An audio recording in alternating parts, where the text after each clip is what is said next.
देश में मौसम ने अचानक ऐसी करवट ली है कि लोग अब गर्मी और तूफान दोनों से एक साथ जूझ रहे हैं। एक तरफ दक्षिण भारत में मानसून जमकर बरस रहा है तो दूसरी तरफ दिल्ली एनसीआर में धूल भरी आंधी ने डर का माहौल पैदा कर दिया है। मंगलवार शाम दिल्ली के पालम इलाके में 120 किलोमीटर प्रति घंटे की रफ्तार से चली हवा ने मौसम विभाग को चौंका दिया। बताया जा रहा है कि ये इतनी तेज हवा का रिकॉर्ड 1920 के दशक के बाद बेहद दुर्लभ माना जाता है। आसमान में धूल का गुबार अचानक छा गया, पेड़ उखड़ गए और कई इलाकों में बिजली आपूर्ति प्रभावित हुई। लोगों को लगा कि मानसून आ गया, लेकिन मौसम वैज्ञानिकों का कहना है कि यह असली मानसून की बारिश नहीं थी। ये प्री मानसून एक्टिविटी और पश्चिमी विक्षोभ का एक छोटा सा असर था, जिससे दिल्ली समेत उत्तर भारत का मौसम पूरी तरह बदल गया। लेकिन अब दक्षिण पश्चिम मानसून इस बार सामान्य तरीके से 4 दिन देरी से 4 जून को केरल पहुंचा था, लेकिन इसके बाद मानसून ने तेजी पकड़ी और अब ये केरल, कर्नाटक, तमिलनाडु, गोवा, महाराष्ट्र के कुछ हिस्सों, लक्षद्वीप और पूर्वोत्तर भारत तक फैल चुका है। सिक्किम और उत्तर बंगाल में मानसून सक्रिय हो गया और मौसम विभाग के अनुसार अगले 4 से 5 दिनों में मानसून और आगे बढ़ सकता है। हालांकि उत्तर भारत के बड़े हिस्से जैसे खासकर दिल्ली, यूपी और बिहार में अभी मानसून की औपचारिक एंट्री बाकी है। मौसम विशेषज्ञों का कहना है कि इस साल मानसून की जो चाल है वो थोड़ी सी धीमी है और कई इलाकों में सामान्य से कम बारिश होने की संभावना जताई जा रही है। उधर बंगाल और पूर्वोत्तर राज्यों में मानसून की एंट्री ने मौसम का पूरा मिजाज बदल दिया है। दार्जिलिंग, कालिम्पोंग, जलपाईगुड़ी और कूच बिहार में भारी बारिश का अलर्ट जारी किया गया है।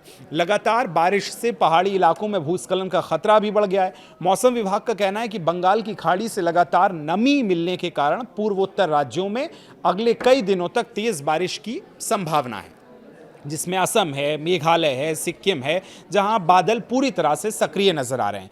लेकिन दिल्ली में मंगलवार को चली धूल भरी आंधी ने कई रिकॉर्ड ब्रेक किए हैं और ख़ास तौर पर जो पालम वेदर स्टेशन है वहां पर 120 किलोमीटर प्रति घंटे की रफ्तार वाली हवा चली, जिसके कई वीडियोस भी आपने देखे होंगे। दरअसल ये पिछले कई दशकों में सबसे तेज़ हवा मानी जा रही है। मौसम वैज्ञानिक जो हैं वो उनके मुताबिक पाकिस्तान और आसपास के इलाकों में बने चक्रवाती परिसंचरण की वजह से यह स्थिति बनी है। इसके साथ हल्की बारिश भी दिल्ली के कई इलाकों में हुई। दिल्ली एनसीआर में कहीं कहीं बारिश हुई, हल्की फुल्की, जिससे तापमान में थोड़ी गिरावट आई। लेकिन आज सुबह से ही धूप ने एक बार फिर से अपनी जो कड़कपन है वो फिर से धूप में देखने को मिल रहा है। हालांकि उमस अब भी लोगों को परेशान कर रही है और दिन में तेज धूप जो है लगातार बनी है। मौसम विभाग का साफ कहना है कि दिल्ली में हुई बारिश मानसून की बारिश नहीं थी, जो प्री मानसून गतिविधि थी। पश्चिमी विक्षोभ और नमी के बाद इस तरह की स्थिति बनती है। लेकिन अब आईएमडी के अनुसार अभी 11 जून से उत्तर भारत में प्री मानसून गतिविधियां और तेज हो सकती हैं। यानी दिल्ली हुआ, हरियाणा हुआ, पंजाब में पश्चिमी यूपी के गरज चमक के साथ हल्की बारिश, मध्यम बारिश होने की संभावना है 11 जून से।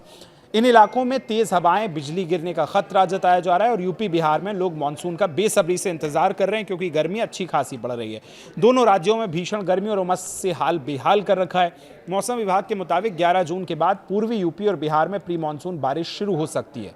हालांकि असली मानसून की एंट्री जून के तीसरे या चौथे सप्ताह में यानी लास्ट वीक में संभवतः हो सकता है कि जो मानसून है वो इधर उत्तर भारत तरफ आ सकता है।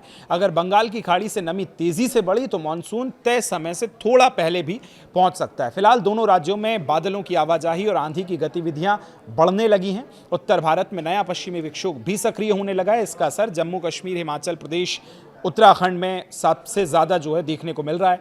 मौसम विभाग ने कई पहाड़ी इलाकों में ओलावृष्टि, तेज बारिश और चेतावनी जारी की है। इसके अलावा पंजाब, हरियाणा, राजस्थान के कुछ हिस्सों में तेज हवाओं के साथ बारिश भी हो सकती है। विशेषज्ञों का कहना है कि अगले कुछ दिनों में मौसम के लिहाज से काफ़ी संवेदनशील होने वाले हैं।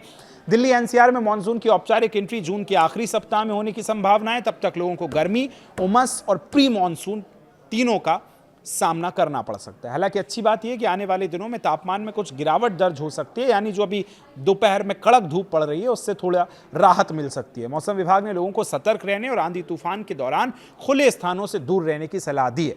आपके इलाके में मौसम कैसा है, वहां अभी स्थितियां कैसी नजर आ रही हैं, कमेंट करके जरूर बताइए। यहां तक वीडियो देख लिए तो शेयर जरूर कर दें। शुक्रिया।